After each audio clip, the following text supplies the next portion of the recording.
الله الرحمن الرحيم. الحمد لله نحمده ونستعينه ونستغفره ونؤمن به ونتوكل عليه ونعوذ بالله من شرور أنفسنا ومن سيئات أعمالنا. من يهده الله فلا مضل له ومن يضلله فلا هادي له. أشهد أن لا إله إلا الله وحده لا شريك له وأشهد أن سيدنا ومولانا محمدا عبده ورسوله. أما بعد فأعوذ بالله من الشيطان الرجيم.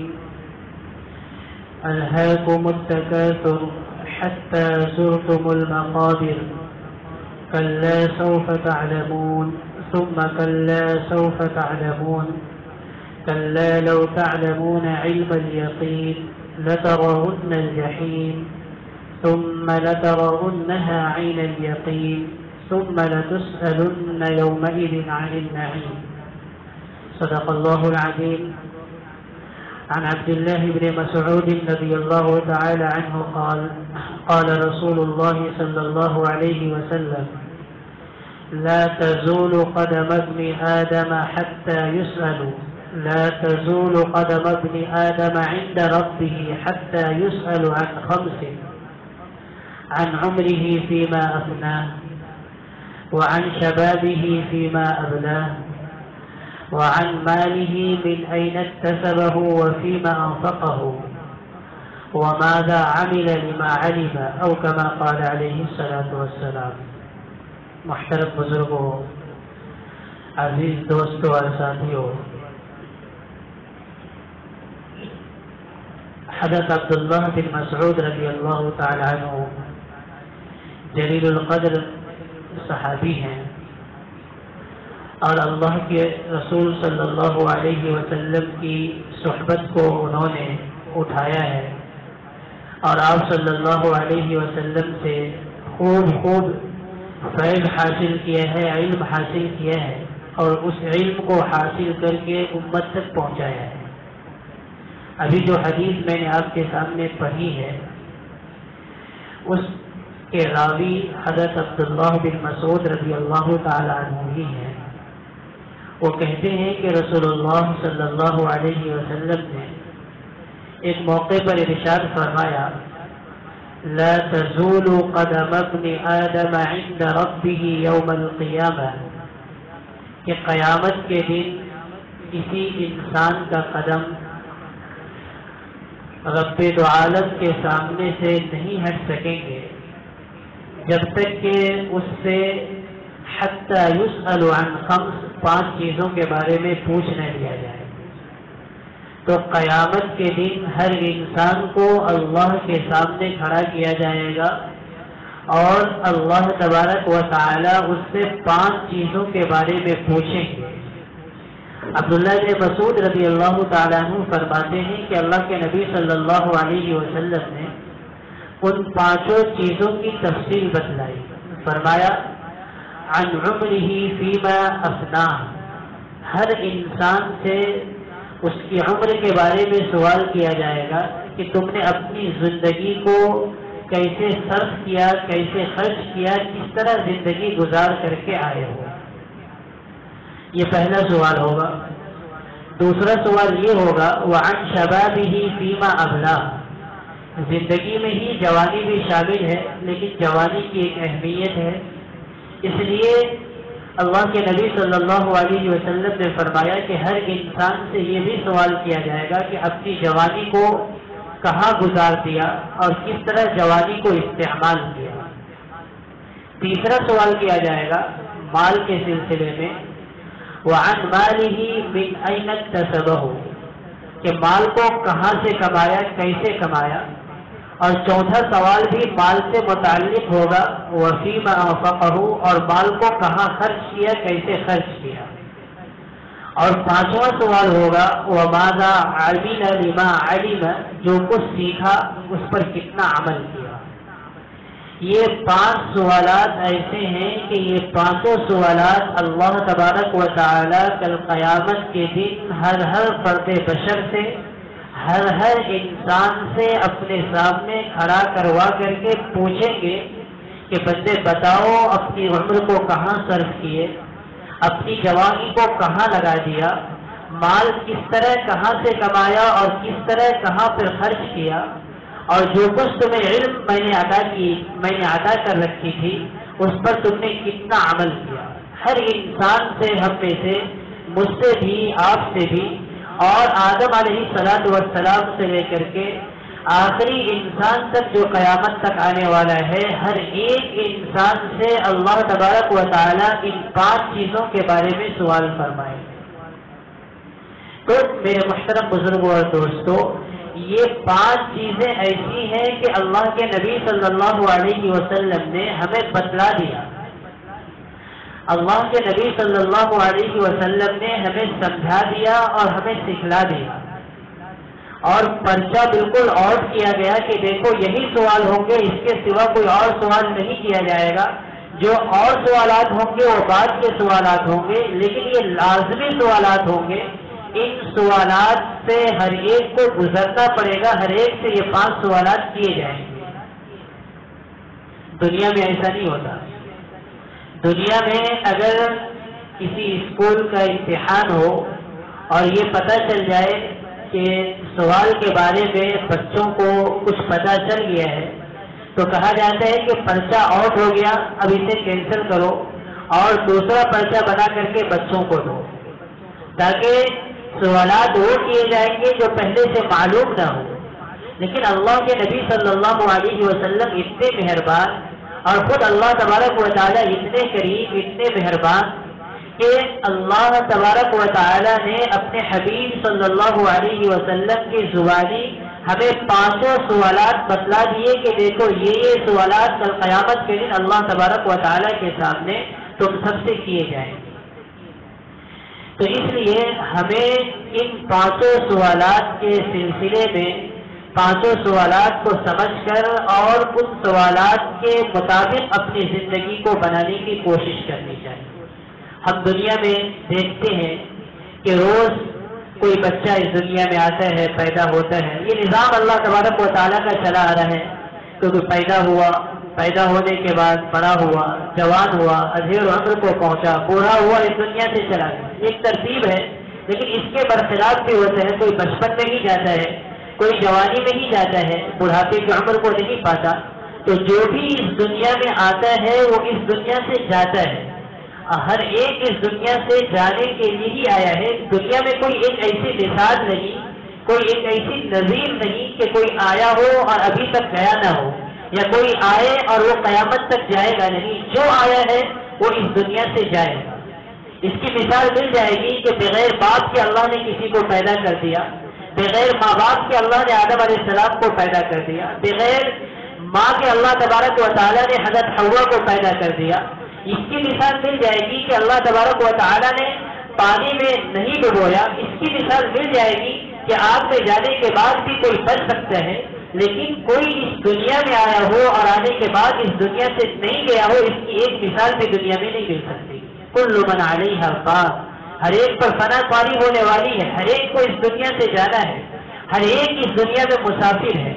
ہم سب مسافر ہیں، اور مسافر جو ہوتا ہے وہ منزل کی طرف رواں ہوتا ہے، منزل کی طرف چل رہا ہوتا ہے۔ مسافر آرام نہیں کرتا یا آرام کرتا ہے تو وہ ایسے آرام میں مست نہیں ہو جاتا کہ اپنے مقصد کو اور اپنی منزل کو بھول جائے۔ معلوم یہ ہوا کہ ہم سب جو اس دنیا میں ہیں مسافر ہیں، کیونکہ اس دنیا میں اگر رہنا ہوتا تو ہماری منزل یہ ہوتی، یہ ہمارا مقصد ہوتا، لیکن ہم سب کو اس دنیا سے ایک مرتبہ جانا ہی جانا ہے، اور جو آیا ہے ہر ایک کو جانا ہے۔ تو معلوم یہ ہوا کہ یہ منزل نہیں بلکہ سفر ہے، اور جتنے بھی سفر کیے جاتے ہیں سفر کا کوئی نہ کوئی مقصد ہوتا ہے۔ کوئی آدمی سفر کرتا ہے تجارت کے لیے، کوئی آدمی سفر کرتا ہے سیر و سیاحت کے لیے، گھومنے پھرنے کے لیے، کوئی آدمی سفر کرتا ہے علم حاصل کرنے کے لیے، کوئی آدمی سفر کرتا ہے اپنے رشتہ داروں سے ملاقات کرنے کے لیے۔ کوئی بھی آدمی سفر کر رہا ہو تو وہ سفر کسی نہ کسی مقصد کے تحت ہوتا ہے۔ بغیر مقصد کے اگر آدمی کے پاس عقل و ہوش ہے اور وہ دماغ رکھتا ہے تو بغیر مقصد کے سفر نہیں کرتا. ہر انسان مقصد کے تحت سفر کرتا ہے. لیکن عجیب معاملہ ہے کہ ہم لوگ اس دنیا میں رہ کر کے جو دراصل ہم سفر میں ہیں، اپنے سفر میں رہتے ہوئے اپنے مقصد کو بھلائے بیٹھے ہیں. یہ عجیب معاملہ ہے کہ ہم اس دنیا میں رہ کر کے کہ اس دنیا میں ہمیں اللہ تبارک و تعالیٰ نے کچھ دنوں کے لیے بھیجا ہے، کچھ سالوں کے لیے بھیجا ہے. اس دنیا میں رہ کر کے ہم اور آپ اپنے مقصد کو بھلا بیٹھتے ہیں. حالانکہ اللہ تبارک و تعالیٰ نے قرآن کریم میں جگہ جگہ ہمیں اپنے مقصد کو یاد دلایا کہ بندوں تمہارا یہ مقصد ہے، تمہاری زندگی کا یہ مقصد ہے، تمہیں ہم نے اس لیے پیدا کیا. ہم خود اللہ تبارک و تعالیٰ سے پوچھے کہ رب العالمین آپ نے ہمیں کیوں پیدا کیا، ہمیں اس دنیا میں کیوں بھیجا، ہماری پیدائش کا مقصد کیا ہے، ہمارے دنیا میں آنے کا مقصد کیا ہے. اللہ کہتے ہیں وَمَا خَلَقْتُ الْجِنَّ وَالْإِنسَ إِلَّا لِيَعْبُدُونِ کہ میں نے انسان کو اور جنات کو محض اپنی عبادت کے لیے پیدا کیا ہے.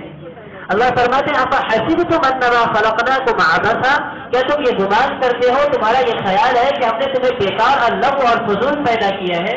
وَأَنَّكُمْ إِلَيْنَا لَا تُرْجَعُونَ اور کیا یہ تم سمجھتے ہو کہ تمہیں ہمیں دوبارہ لوٹ کر ہمارے پاس آنا نہیں ہے. یہ غلط خیال ہے. اللہ مقصد بتلا رہے ہیں کہ انسانوں تمہاری زندگی کا یہ مقصد ہے، اس مقصد کے تحت ہم نے پیدا کیا ہے. اور مقصد یہ ہے کہ وہ ہماری بندگی کرو، ہماری عبادت کرو. بندگی کسے کہتے ہیں؟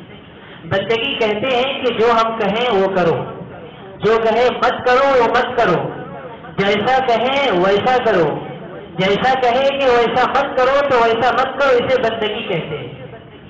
دیکھیے کوئی آدمی اپنی زندگی ماتحتی میں گزارتا ہے تو اس کی 3 صورتیں عام طور پر ہوتی ہے. ایک تو کہتے ہیں ملازمت، کہ ملازمت میں کیا ہوتا ہے کہ ایک آدمی کو آپ نے ڈرائیور رکھا تو آپ کی گاڑی کو لے کر کے ہی چلے گا. آپ اس سے کہیں گے کہ میرے کپڑے کو دھل دو یا کوئی اور کام کر دو، بازار سے سودا لا دو، تو نہیں لائے گا. وہ کہے گا کہ آپ نے جس کام کے لیے مجھے رکھا ہے وہی میری ذمہ داری ہے. پھر گھنٹوں کے اعتبار سے رکھے جاتے ہیں کہ 8 گھنٹے کام کرنے ہیں، 12 گھنٹے کام کرتے ہیں. یہ ملازمت ہوتی ہے، نوکر جسے کہتے ہیں نوکری ہوتی ہے. اور اس سے آگے کی چیز جو ہے اسے کہتے ہیں غلامی. غلام تو اب ہوتے نہیں. جب غلام ہوتے تھے تو غلام ہونے کا مطلب یہ ہے کہ جو آقا کہے گا وہی کرے گا. اگر آقا آج کہہ دیا کہ آج گورنر ہو تو وہ گورنر بن کے کام کرے گا. وہ کہے گا کہ آج تم فلاں علاقے میں جا کر کے فلاں کام کرو تو فلاں کام کرے گا. اور اگر آقا نے کہہ دیا کہ آج بیت الخلا صاف کرو تو بیت الخلا صاف کرے گا. یعنی بالکل اپنے اختیار کو اپنے آقا کے اختیار میں دے دیتے ہیں. اور اس سے بھی نیچے آگے کا درجہ جو ہے وہ ہے بندگی کا. وہ ہے بندگی کا. بندگی میں چھوڑ چھڑا کرنے کی کوئی گنجائش نہیں. کہہ دیا تو کرو. جو غلام ہوتا ہے وہ آقا کے سب کام کو انجام دے گا لیکن اللہ کی نافرمانی نہیں کرے گا. لا طاعت لمخلوق فی معصیت الخالق کہ مخلوق کی فرما برداری کے لیے اللہ کی نافرمانی نہیں کی جائے گی، اللہ کو ناراض نہیں کیا جائے گا. تو ایک نوکری کا درجہ ہوتا ہے، ایک غلامی کا درجہ ہوتا ہے، اور تیسرا درجہ جو ہے وہ بندگی کا درجہ ہے. بندگی کا درجہ بالکل فنائیت کا درجہ ہے کہ اب بندہ اپنے اعتبار سے کچھ نہیں کرے گا، جو اللہ کا حکم ہوگا وہی کرے گا. اللہ کہیں گے بندے یہ کرو تو وہ کرے گا، اللہ کہیں گے بندے یہ نہ کرو تو یہ نہیں کرے گا. اور شریعت میں اس کی مثالیں عبادتوں میں بھی موجود ہیں.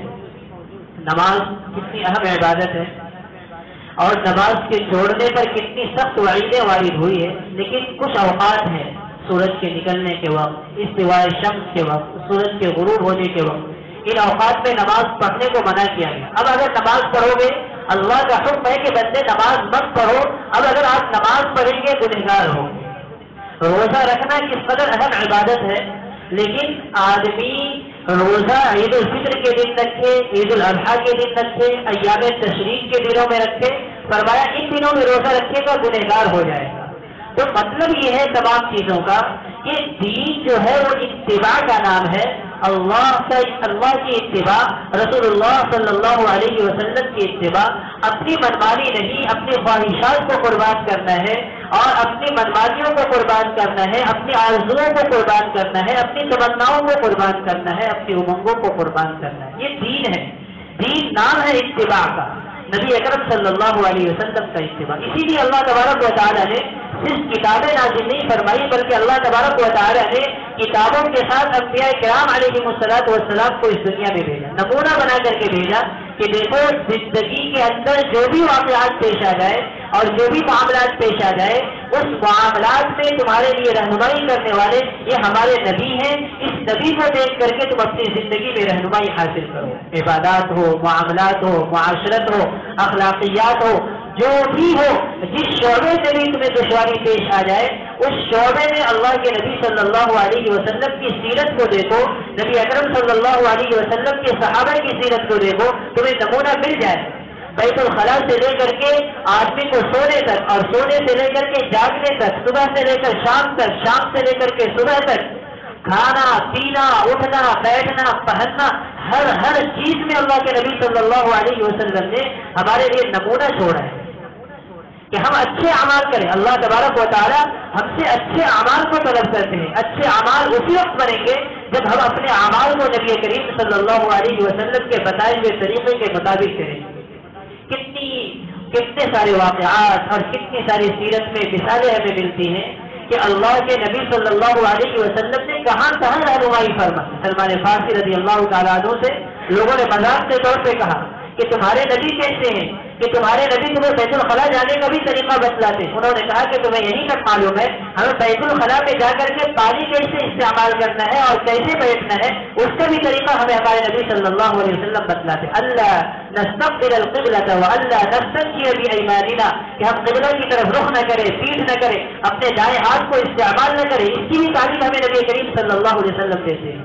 کپڑا کس طرح پہنے، آپ صلی اللہ علیہ وسلم پیچھے سے آ رہے ہیں، ایک صحابی ہیں جن کا نام ہے حضرت خالد بن عبید محاربی رضی اللہ تعالیٰ عنہ، آگے تشریف لے جا رہے ہیں۔ حضور صلی اللہ علیہ وسلم پیچھے سے آواز دیتے ہیں، یا خالد ارفع ازارک فإنہ اتقى وابقى، اے خالد اپنی لنگی کو اوپر کر لے، اس لیے کہ یہ زیادہ پاکیزگی کے قریب ہے، زیادہ بچاؤ کے قریب ہے اور زیادہ دنوں تک باقی رکھنے والی ہے لنگی کو۔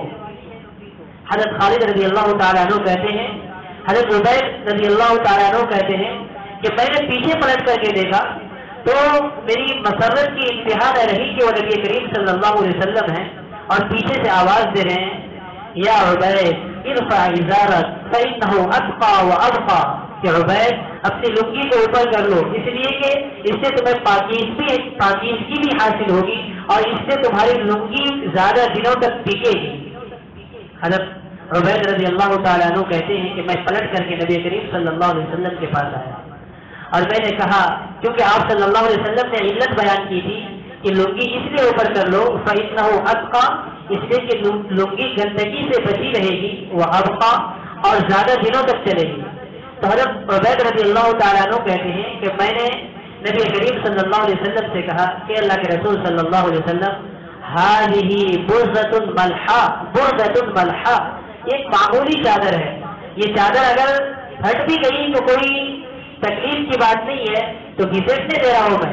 تو اللہ کے نبی صلی اللہ علیہ وسلم نے فرمایا، یا عبید اما لک فی اسوہ، کیا میری زندگی کے اندر تمہارے لیے نمونہ نہیں ہے؟ حضرت عبید رضی اللہ تعالیٰ عنہ کہتے ہیں کہ میں نے آپ صلی اللہ علیہ وسلم کی لنگی اور ازار کی طرف دیکھا تو میں نے دیکھا کہ وہ آدھی پنڈلی تک ہے، میں نے اپنی لنگی کو برابر کیا، آدھی پنڈلی تک کر دیا۔ تو نبی کریم صلی اللہ علیہ وسلم نے صحابی کو یہ بھی بتلایا کہ لنگی پہننا ہے، ازار پہننا ہے، پاجامہ پہننا ہے، تو اس کو پہننے کا طریقہ کیا ہوگا، یہ ہمارے آقا صلی اللہ علیہ وسلم نے بتلا دیا ہے۔ بہرحال بات یہاں سے شروع ہوئی کہ اللہ کے نبی صلی اللہ علیہ وسلم کی حدیث کو روایت کرتے ہوئے عبداللہ بن مسعود رضی اللہ تعالیٰ عنہ فرماتے ہیں کہ نبی کریم صلی اللہ علیہ وسلم نے فرمایا کہ 5 چیزوں کے بارے میں ہر انسان سے سوال کیا جائے گا۔ سب سے پہلا سوال جو ہوگا وہ زندگی کے بارے میں ہوگا۔ اگر ہم نبی کریم صلی اللہ علیہ وسلم کی زندگی کو نمونہ بنا کر کے اپنی زندگی کو گزاریں گے تو کل قیامت کے دن جب اللہ تبارک و تعالیٰ کے دربار میں ہم سے سوال کیا جائے گا عن عمرہ فیما افنی، کہ بتا اپنی زندگی کو کس طرح گزار کر کے آیا ہے، تو اس وقت ہمارے لیے جواب کا دینا آسان ہو جائے گا۔ لیکن اگر ہم نے زندگی یوں ہی منمانی طریقے پر گزار دی ہے اور جس طرح دل میں آیا ہے اس طرح زندگی کو گزار دیا ہے تو کل قیامت کے دن ہمارے لیے اللہ تبارک و تعالیٰ کے سامنے جواب دینا دشوار ہو جائے گا. ہماری دن رات صبح شام جتنی کوششیں ہیں، جتنی دوڑ دھوپ ہے اور جتنی صلاحیتیں ہیں اور جتنی ہمارے پاس طاقت اور قوت ہے، وہ تمام طاقتیں ہم دنیا بنانے میں لگے ہوئے ہیں. اللہ فرماتے ہیں الہاکم التکاثر، تمہیں ایک دوسرے سے مال و زر میں، ایک دوسرے سے عزت و رفعت میں آگے بڑھنے میں، دھوکے میں اور غفلت پہ ڈال رکھا ہے. الہاکم التکاثر حتی زرتم المقابر، اور اس قدر غفلت میں تم آ جاتے ہو مال و زر میں آگے بڑھنے کے چکر میں اور ایک دوسرے سے آگے بڑھنے کے چکر میں، حتی زرتم المقابر، یہاں تک کہ تم قبرستان پہنچ جاتے ہو، مر جاتے ہو، تمہیں موت آ جاتی ہے، تمہیں لوگ لے کر کے قبرستان جاتے ہیں. کلا، ہرگز ایسا مت کرو، ایسی غفلت تمہارے اوپر طاری نہ ہو. سوف تعلمون، عن قریب تم جان لو گے. ثم کلا سوف تعلمون، پھر سن لو، ہرگز ایسا مت کرو، عن قریب تم جان لو گے. کلا لو تعلمون علم الیقین، ہرگز ایسا مت کرو، کاش کہ تم یقین کر لو. کلا لو تعلمون علم الیقین لترون الجحیم، تم ضرور پھر ضرور جہنم کو دیکھو گے. لترون الجحیم ثم لترونها عین الیقین، پھر ضرور اپنی مشاہدے کی آنکھ سے دیکھو گے. ثم لتسألن یومئذ عن النعیم، پھر تم سے تمہاری نعمتوں کے بارے میں سوال کیا جائے گا کہ ہم نے یہ نعمتیں بھیجی، یہ نعمتیں بھیجی، یہ نعمت بھیجی، تمام نعمتیں دی، ان نعمتوں کا تم نے کس طرح کا استعمال کیا. سر سے لے کر کے پاؤں تک، بال سے لے کر کے ناخن تک، یہ تمام نعمتیں ہم نے دی. حضرت مفتی تقی عثمانی دعوت برکاتہ العالیہ لکھتے ہیں کہ اللہ تبارک و تعالیٰ نے اگر سانس کے بارے میں بھی پوچھ لیا تو ہم ایک سانس کے بارے میں بھی اللہ تبارک و تعالیٰ کو جواب نہیں دے سکیں گے. سانس لینا ایک الگ نعمت ہے اور سانس کو باہر کرنا ایک الگ نعمت ہے. اگر ہم سانس لے لیں اسے باہر نہ کر سکیں تو بھی موت آئے گی، اور اگر ہم سانس کو باہر کر دیں اور اندر نہ لے سکیں تو بھی ہمیں موت آئے گی. سانس کو باہر کر لیں تو بھی موت، سانس کو اندر ہی رہنے دیں تو بھی موت. یہ دو الگ الگ نعمت ہے. سانس کا نکالنا، سانس کا لینا ایک الگ نعمت ہے اور سانس کو چھوڑنا ایک الگ نعمت ہے. اور ان دونوں نعمتوں پر بھی اگر ہم زندگی پر شکر ادا کرتے رہے تو اللہ کا شکر ادا نہیں کر سکتے. تو پھر سر سے لے کر کے پاؤں تک اتنی ساری نعمت ہے. یہ آنکھیں اللہ تبارک و تعالیٰ نے دی، یہ زبانیں اللہ تبارک و یہ زبان اللہ تبارک و تعالیٰ نے دی، یہ کان اللہ نے عنایت فرمائے. وَلِسَانًا وَشَفَتَيْنِ وَهَدَيْنَاهُ النَّجْدَيْنِ، اتنی ساری نعمتیں اللہ تبارک و تعالیٰ نے ہمیں عنایت فرمائی. ان تمام نعمتوں کے بارے میں کل اگر ہم سوال کر لیا گیا اور اللہ تبارک و تعالیٰ نے پوچھ لیا کہ بندے بتاؤ عن عمرہ فیما افنیٰ، اپنی زندگی کو کہاں خرچ کیا، تو ہم کیا جواب دیں گے؟ اس لیے میرے محترم بزرگوں اور دوستوں، دنیا کی زندگی میں 24 گھنٹے کی زندگی کا ہم تجزیہ کریں کہ صبح سے لے کر شام تک، شام سے لے کر صبح تک، اور ہر کام کے اندر یہ تجزیہ کرے کہ آخر ہماری زندگی کیسی گزر رہی ہے. وہ زندگی جو 50 سالہ، 60 سالہ، 70 سالہ، 100 سالہ ہے، وہ زندگی کے لیے ہم زیادہ اوقات فارغ کر رہے ہیں، یا اس زندگی کے لیے جو لامتناہی زندگی ہے، جو کبھی نہ ختم ہونے والی زندگی ہے. ہم میں سے ہر انسان کو کچھ نہ کچھ وقت اکیلا بیٹھ کر کے، تنہا بیٹھ کر کے یہ سوچنا چاہیے کہ آخر ہم اس دنیا کے لیے اپنے اوقات کو زیادہ صرف کر رہے ہیں، اس دنیا کے لیے ہم اپنی صلاحیت کو زیادہ صرف کر رہے ہیں، اس دنیا کے لیے ہم زیادہ اوقات کو صرف کر رہے ہیں، اس دنیا کے لیے ہماری زیادہ دوڑ بھاگ ہو رہی ہے، یا اس دنیا کے لیے جہاں ہمیں جانا ہے، یعنی سفر کے لیے زیادہ تیاری ہو رہی ہے یا منزل کے لیے اور مقصد کے لیے زیادہ تیاری ہو رہی ہے. ہم میں سے ہر ایک کو بیٹھ کر کے سوچنا چاہیے. اسی کے لیے یہ مذاکرے ہوتے ہیں، بار بار بیٹھایا جاتا ہے، بار بار بیٹھتے ہیں کہ آخر ہمارے اندر اس دنیا کی زندگی میں رہتے ہوئے آخرت کی تیاری کرنے کا شعور پیدا ہو جائے، اور کس طرح ہم آخرت کی تیاری کرنے کے لیے اپنے آپ کو لگا دیں، اپنے آپ کو کھپا دیں، ہماری صلاحیت بھی لگے، ہمارا وقت بھی لگے، ہماری جان بھی لگے، ہمارا مال بھی لگے، ہماری دوڑ بھی ہو، ہماری دھوپ بھی ہو، ہماری توانائیاں بھی صرف ہو. اسی کے لیے بار بار ہمیں بیٹھایا جاتا ہے. اللہ رحم فرمائے کہ کتنے ہمارے ایسے مسلمان بھائی ہیں جو بے ترتیب ان کی زندگی گزر رہی ہے. کب ظہر گئی، کب عصر گئی، کب مغرب گئی، کب عشاء کی نماز ہوئی، کب فجر کی نماز ہوئی، کیسے روزہ رکھنا ہے، کیسے زکوٰۃ دینا ہے، کس طرح لوگوں کے ساتھ معاملات میں پیش آنے ہیں، باپ کے کیا حقوق ہیں، ماں کے کیا حقوق ہیں، بھائیوں کے ساتھ کیسا برتاؤ کرنا ہے. پڑوسیوں کے ساتھ کس طرح رویہ اپنانا ہے، یہ تمام چیزوں سے بے خبر اپنی ایک بے ڈھب سی زندگی گزار رہے ہیں۔ بعض لوگ ایسے ہوتے ہیں جو ایسی زندگی گزار رہے ہیں کہ جب تک مسجد میں ہیں تو اللہ اللہ کر رہے ہیں، لیکن جو ہی مسجد سے نکل گئے تو پھر اللہ کو بھول گئے۔ دنیا کی رنگینیاں اور دنیا کی کشش اسے اپنی طرف کھینچ لیتی ہے، وہ دنیا کو بھول جاتا ہے۔ یہ غنیمت ہے۔ بعض لوگ تو ایسے ہوتے ہیں جو اکثر اوقات اللہ تبارک و تعالیٰ کو یاد رکھتے ہیں، اسے فکر رہتی ہے کہ نہیں مجھے اس دنیا کے اندر جو کچھ کروں گا میں اسے اللہ تبارک و تعالیٰ کے سامنے حساب دینا ہے۔ اللہ تبارک و تعالیٰ ایسے لوگوں میں کم از کم ہم لوگ کو شامل فرمائے کہ ہمیشہ فکر رہتی ہے، کبھی کبھی غفلت طاری ہو جاتی ہے، لیکن بعض لوگ جو ایسے ہوتے ہیں جو اللہ تبارک و تعالیٰ کے فضل سے ہمیشہ آخرت کی فکر ان کے اوپر سوار رہتی ہے، امت کی فکر سوار رہتی ہے کہ کیسے میں اپنی زندگی کو سنوار لوں، کون سا کام کروں جس سے اللہ تعالیٰ خوش ہو جائیں گے، کون سا کام سے بچوں جس سے اللہ تبارک و تعالیٰ ناراض ہو جائیں گے۔ وہ امت کی فکر کہتے ہیں، وہ دین کی سربلندی کے لیے کوشاں رہتے ہیں، فکر مند رہتے ہیں، پریشان رہتے ہیں، اسی آدمی کو اللہ تبارک و تعالیٰ پسند فرماتے ہیں۔ اللہ تبارک و تعالیٰ ترقیات سے نواز کر کے ہمیں ایسے لوگوں میں شامل فرمائے کہ ہم جیے تو اللہ تبارک و تعالیٰ کی دین کی سربلندی کے لیے، مرے تو اللہ تبارک و تعالیٰ کی دین کی سربلندی کے لیے، ہمیشہ فکر سوار ہو آخرت کا کہ ہم مر جائیں گے تو کیا ہوگا، ہم قبر میں جائیں گے تو کیا ہوگا، ہماری آنکھ بند ہوگی تو ہمارے ساتھ کیا واقعہ ہوگا، نبی اکرم صلی اللہ علیہ وسلم کا سامنا ہوگا تو ہم کیا جواب دیں گے۔ صحابہ کرام جو قربانیاں دے کر کے اس دنیا سے جا چکے ہیں، بزرگان دین اکابرین جو قربانیاں دین کی خاطر دے کر کے جا چکے ہیں، جنہوں نے اپنے جسموں کو چھل نہیں کیا، جنہوں نے اپنی زندگیوں کو قربان کیا، جنہوں نے اپنی بیویوں کو بیوہ کیا، جنہوں نے اپنے بچوں کو یتیم کیا، ان سے سامنا ہمارا ہو جائے گا اور وہ پوچھ لیں گے کہ ہم نے تو یہ سب کچھ کر دیا تھا، بتاؤ تم نے کیا کیا، تو اس وقت ہم کیا جواب دیں گے۔ تو یہ فکریں ہمارے اندر پیدا ہو، اسی کی یاد دہانی کے لیے اللہ کے نبی صلی اللہ علیہ وسلم نے فرمایا کہ دیکھو تم میں سے ہر ایک سے سوال کیا جائے گا تمہاری زندگی کے بارے میں کہ تم نے اپنی زندگی کو کہاں خرچ کیا۔ تو پہلا سوال یہ ہے۔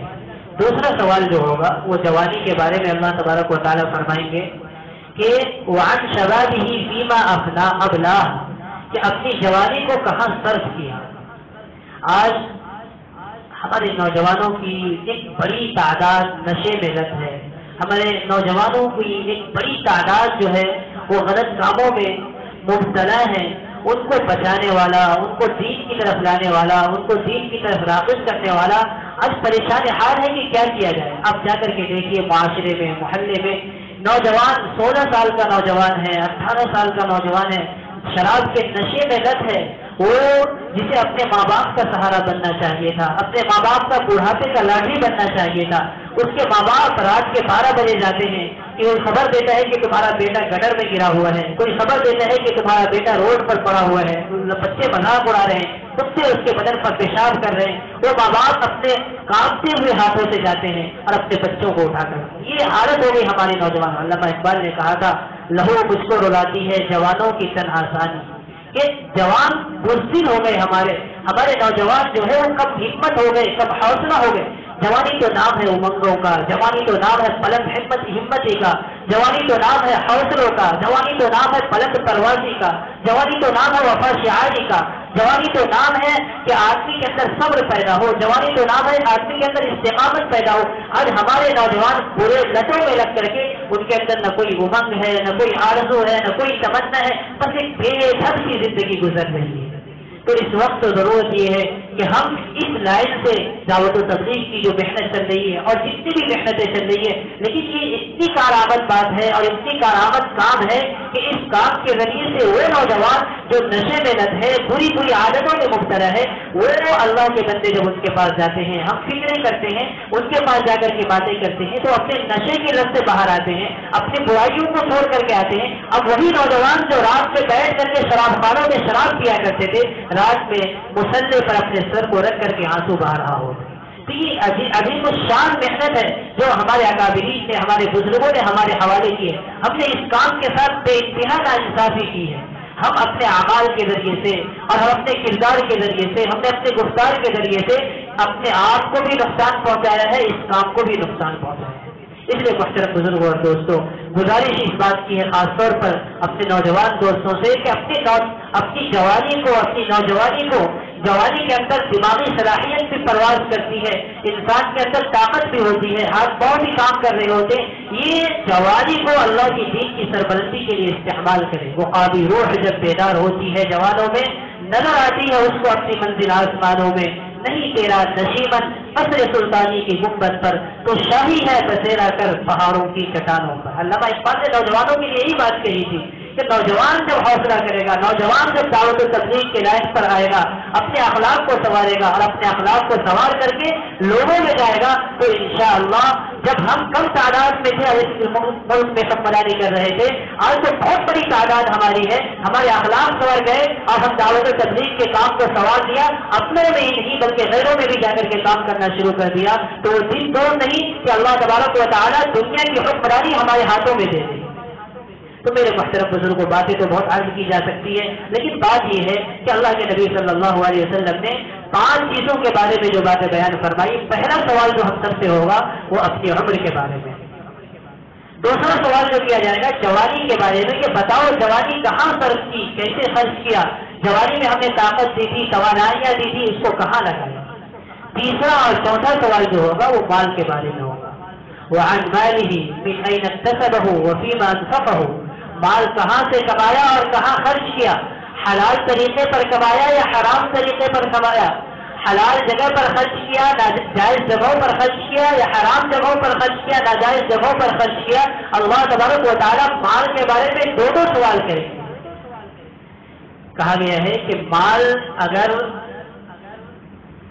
محکوم ہو تو بہترین چیز ہے، غلام ہو تو بہترین چیز ہے، مال اگر آقا بن جائے تو بدترین چیز ہے۔ تو مال بہترین غلام ہے اور بدترین آقا ہے۔ بعض لوگ ایسے ہوتے ہیں جو مالدار ہوتے ہیں اور بعض لوگ ایسے ہوتے ہیں جو مال کے چوکیدار ہوتے ہیں۔ جو لوگ مالدار ہوتے ہیں اللہ اسے مال عنایت فرماتے ہیں تو مالوں کو صحیح جگہ پر خرچ کرتے ہیں، کہاں خرچ کرنا اسے پتا ہوتا ہے، اور بعض لوگ جسے اللہ تبارک و تعالیٰ مال عنایت فرماتے ہیں وہ صرف مال کی حفاظت کرنے میں لگے رہتے ہیں، اس کو بچانا ہے، یہاں بچانا ہے، یہاں بچانا ہے، بالآخر وہ مال کو بچاتے بچاتے اس دنیا سے چلا جاتا ہے۔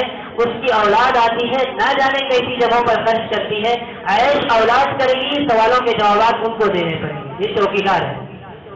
تو مال کو کہاں سے کمایا، کہاں پہ خرچ کیا، یہ اللہ تبارک و تعالیٰ ہم سب سے پوچھیں گے، ہم سب سے سوال ہوگا کہ حلال طریقے پر کمایا یا حرام طریقے پر کمایا۔ اس لیے مال کے سلسلے میں خاص طور پر ہم لوگ جو دعوت و تبلیغ کے کام سے منسلک ہے، یہ مال کے سلسلے میں بہت زیادہ احتیاط برتیں، حلال طریقے کو اپنائے، حرام طریقوں سے بچے، اپنے آپ کو بچائے۔ اللہ کے نبی صلی اللہ علیہ وسلم نے صحابہ کرام رضوان اللہ علیہم اجمعین کی ایسی تربیت فرمائی تھی کہ انہیں پتا تھا کہ مال کو کیسے کمانا ہے، کیسے خرچ کرنا ہے۔ کتنی ساری مثالیں آپ سنتے رہتے ہیں، پڑھتے رہتے ہیں۔ سیدہ عائشہ رضی اللہ تعالیٰ عنہ کے پاس مال غنیمت کے طور پر 12,000 درہم آئے، بہت بڑی تعداد ہوتی ہے۔ 12,000 درہم آئے، آپ نے اپنی خادمہ کو بلایا تاکہ اسے لے جاؤ مدینہ میں غریبوں کے درمیان، یتیموں کے درمیان تقسیم کر دو۔ شام تک انہوں نے پورے کا پورا 12,000 درہم کو انہوں نے تقسیم کر دیا، اور روزے سے تھی۔ شام میں باندھی سے کہا کہ افطار کا کچھ انتظام کرو، انہوں نے کہا کہ کچھ بچا نہیں، سب تو خرچ کر دیا، آپ نے بھی کچھ رکھا نہیں۔ انہوں نے کہا مجھے تو خیال ہی نہیں تھا کہ میں روزے سے ہوں۔ تو یہ انداز بنایا تھا اللہ کے نبی صلی اللہ علیہ وسلم نے اپنے گھر کی عورتوں کا اور تمام صحابہ کرام رضوان اللہ علیہم اجمعین کا۔ کچھ لوگ دنیا میں ایسے ہوتے ہیں جو سانپ کے منتر جانتے ہیں، وہ سانپ کو پکڑ بھی لے تو سانپ اسے کچھ نقصان نہیں پہنچا سکتا۔ ایسی ہی صحابہ کرام رضوان اللہ علیہم اجمعین کو اللہ کے نبی صلی اللہ علیہ وسلم نے دنیا میں چلنے کا اور دنیا کے اندر زندگی بسر کرنے کا منتر سکھا دیا تھا کہ وہ دنیا میں رہ کر کے بھی دنیا کی لذت میں اور دنیا کی رنگینیوں میں کھوئے نہیں۔ صحابہ کرام رضوان اللہ علیہم اجمعین کے بہت سارے کرامات بیان کیے جاتے ہیں، بہت سارے واقعات بیان کیے جاتے ہیں، لیکن یہ بھی بہت اہم واقعہ ہے اور بہت اہم بات ہے کہ دنیا دریا کی طرح ان کے سامنے پہنے رہی۔ فتوحات جب ہونے لگی حضرت عمر فاروق رضی اللہ تعالیٰ عنہ کے زمانے میں، لیکن صحابہ کرام رضوان اللہ علیہم اجمعین کو مال کی کثرت سے ان کو راہ راست سے نہیں بھٹکایا۔ مال کی وجہ سے وہ دین سے دور نہیں ہوئے، اعمال سے دور نہیں ہوئے، اپنی دعوت سے دور نہیں ہوئے، لوگوں کو اللہ اور اس کے رسول صلی اللہ علیہ وسلم کے تعارف کرانے سے دور نہیں ہوئے، مال رہتے ہوئے بھی اپنی دامن کو مال سے بچا کر کے گزر گئے اور اللہ تبارک و تعالیٰ نے اسے کامیاب کیا۔ ہم بھی کر سکتے ہیں، ہمارے لیے نمونہ ہے صحابہ کرام رضوان اللہ علیہم اجمعین کی سیرت، نبی کریم صلی اللہ علیہ وسلم کا نمونہ ہے، کی زندگی نمونہ ہے ہمارے لیے۔ ہم بھی کر سکتے ہیں، مال کمائے، مال کمانا برا نہیں ہے، مال کے ذریعے سے ہم اپنی زندگی کو بھی عمدہ بنا سکتے ہیں اور اپنی آخرت میں بھی بلند مقام بنا سکتے ہیں۔ بہت سارے غریب ایسے ہوں گے جو کل قیامت کے دن قارون اور حامان کے ساتھ ہوں گے، اور بہت سارے مالدار ایسے ہوں گے جو اللہ کے نیک بندوں کے ساتھ ہوں گے۔ وجہ یہی ہوگی کہ جو غریب ہوں گے گرچہ غریب تھے لیکن دل میں آرزو کی کہ اگر میرے پاس دولت ہو جائے تو میں یہ گناہ کر لوں، میں یہ گناہ کر لوں، میں یہ بھی کر لوں، یہ بھی کر لوں۔ اس کی حسرت کی وجہ سے، اس کی نیت کی وجہ سے اللہ تبارک و تعالیٰ غریب دنیا میں رکھ کر کے آخرت میں بھی ان کا حج قارون اور حامان کے ساتھ کریں گے، اور بہت سے مالدار ایسے ہوں گے جو انبیاء اور صدیقین اور شہداء کے ساتھ ہوں گے۔ التاجر الصدوق الامین مع النبیین والصدیقین والشہداء۔ تو میرے محترم بزرگوں اور دوستوں، بات یہ عرض کر رہا ہوں کہ اللہ کے نبی صلی اللہ علیہ وسلم نے فرمایا کہ ہر انسان سے 5 سوال کیے جائیں گے، اس میں تیسرا اور چوتھا سوال یہ ہوگا کہ کہاں سے مال کمایا، کہاں خرچ کیا۔ آج تو رزق کی بہت زیادہ آسانیاں ہیں، کتنی آسانیاں ہو گئی۔ کون سا ایسا میرا جہاں چولہا نہیں جلتا، جہاں کھانا نہیں بنتا، الا ماشاء اللہ ہر گھر میں، بلکہ پسند کے کھانے بنتے ہیں۔ بیوی پوچھتی ہے کہ آج کیا بناؤں، شوہر بولتا ہے آج کیا لے کر کے آؤں۔ معلوم ہوا کہ پسند کے کھانے بنیں گے۔ جب تو پوچھا جا رہا ہے، اگر 5 چیزیں ہوتی تو پھر اس کے بارے میں پوچھنا نہیں جاتا کہ بات یہی چیز ہے آج یہی بنانی ہے، لیکن پوچھا جا رہا ہے کہ کیا بنانا ہے، پسند کی چیزیں بن رہی ہے۔ سیدہ عائشہ رضی اللہ تعالیٰ عنہا فرماتی ہیں کہ 2 مہینے گزر جاتے تھے، ہمارے چولہے نہیں جلتے تھے۔ پوچھنے والے نے پوچھا کہ اماں آپ کی زندگی کیسے بسر ہو جاتی تھی، آپ لوگ زندہ کیسے رہتے تھے؟ فرماتی ہیں کہ 2 کالی چیزوں پر ہمارا گزارا ہوتا تھا، پانی اور کھجور کے اوپر۔ تو ایک وہ زندگی ہے کہ 2 مہینے چولہے جلانے کی نوبت نہیں آ رہی ہے۔ آج ہم 3 دفعہ کھا رہے ہیں، ناشکری اور شکوے ایسے ہیں کہ کھانا 3 دفعہ ہو رہا ہے، کھانے کے ساتھ چائے بھی پی رہے ہیں، چائے کے ساتھ بسکٹیں بھی لے رہے ہیں، اور نہ جانے کیا کیا کر رہے ہیں، اس کے بعد بھی ناشکری ہے کہ صحیح معنوں میں اللہ کی رزق مجھے حاصل نہیں ہے، پریشانیاں چل رہی ہے، دشواریاں چل رہی ہیں۔ تو یہ حالت ہو گئی ہماری۔ اصل بات یہ ہے کہ اللہ تبارک و تعالیٰ نے رزق کا ذمہ بندوں کے رزق کا ذمہ اپنے ذمہ لیا ہے کہ بندوں کو رزق مجھے دینا۔ مقصد زندگی یعنی عبادت کرنا ہماری ذمہ داری ہے، اور ضروریات زندگی کو پورا کرنا یہ اللہ کی ذمہ داری ہے۔ ہم مقصد زندگی میں کھڑے اتریں گے، اللہ ضروریات زندگی ہماری پوری کریں گے۔ وَمَا مِن دَابَّةٍ فِي الْأَرْضِ إِلَّا عَلَى اللَّهِ رِزْقُهَا۔ زمین پر رینگنے والا کوئی چوپایا ایسا نہیں جس کی رزق کی ذمہ داری اللہ تبارک و تعالیٰ کے ہاتھوں میں نہیں ہے۔ جب اللہ رزق کے ذمہ دار ہے تو ہم حرام مالوں کی طرف کیوں جائے، حرام کاموں کی طرف کیوں جائے؟ اس لیے میرے محترم بزرگوں اور دوستوں، کمانے میں بھی اور خرچ کرنے میں بھی احتیاط ضروری ہے۔ علامہ ابن کثیر رحمۃ اللہ علیہ نے تفسیر ابن کثیر میں لکھا ہے کہ کوا جب اس کا بچہ ہوتا ہے تو بچے کے بال سفید ہوتے ہیں، اور بچے کے جب بال سفید ہوتے ہیں تو اس کے ماں باپ جو ہوتے ہیں گھین گا کر کے بھاگ جاتے ہیں، اس بچے کو چھوڑ کر کے بھاگ جاتے ہیں، اور کچھ دنوں کے بعد وہ بال پھر کالے ہو جاتے ہیں، تو پھر ان کے ماں باپ آتے ہیں، دیکھتے ہیں، تو پھر اس کو کھلاتے ہیں پلاتے ہیں، وہ بڑا ہوتا ہے۔ وہ لکھتے ہیں کہ ان ایام میں، جن ایام میں ان کے ماں باپ ان کو چھوڑ کر کے چلے گئے تھے، ان دنوں میں اس کوے کے بچوں کے لیے رزق کا انتظام اللہ تبارک و تعالیٰ اس طور پر فرماتے ہیں کہ چھوٹے چھوٹے مچھر آپ دیکھے ہوں گے درختوں کے پاس ہوتے ہیں، وہ مچھر ان کووں کے بچوں کے پاس جاتے ہیں، اور کوا کا بچہ وہیں بیٹھے بیٹھے اس مچھر کو اپنی غذا بنا لیتا ہے، اور وہ اپنی عمر کو بڑھا لیتا ہے۔ اس کے ماں باپ جب اس کے بال کالے ہوتے ہیں تب آتے ہیں، تو اللہ تبارک و تعالیٰ تو ایک کوے کے بچے کو بھی مچھر کی صورت میں اس کے گھونسلے میں رزق دیتے ہیں۔ تو اگر ہم مقصد زندگی کو پوری کریں گے، ہم اللہ کی عبادت کریں گے، تو کیا اللہ تبارک و تعالیٰ ہمیں